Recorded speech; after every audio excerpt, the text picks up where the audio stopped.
திருப்பதி ஏழுமலையான் கோயிலில் வசந்த உற்சவம் கோலாகலமாக இன்று துவங்கி நடைபெற்று வருகிறது. கோடை காலத்தில் ஆண்டுதோறும் 3 நாட்கள் நடைபெறும் வசந்த உற்சவத்தின் முதல் நாளான இன்று ஸ்ரீதேவி பூதேவி சமேத மலையப்ப சுவாமி கோயிலிலிருந்து புறப்பட்டு மாடவீதி வழியாக வசந்த மண்டபத்தை அடைந்தனர். அங்கு உற்சவர்களுக்கு சிறப்பு அபிஷேகம் நடந்தது. தொடர்ந்து உற்சவர்கள் மாலை மாட வீதி வழியாக கோயிலை அடைந்தனர்.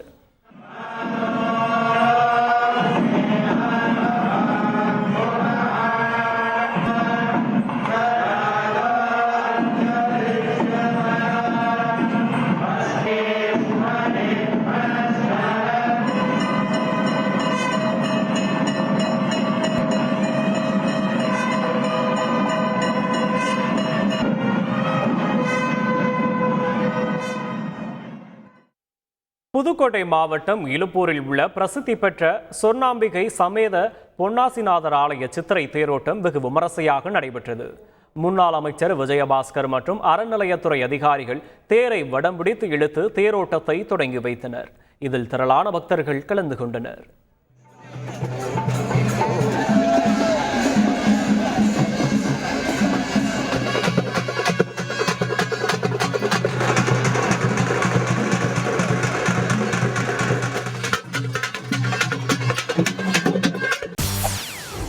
செய்திகளை உடனுக்குடன் தெரிந்து கொள்ள உடனே சப்ஸ்கிரைப் பண்ணுங்க.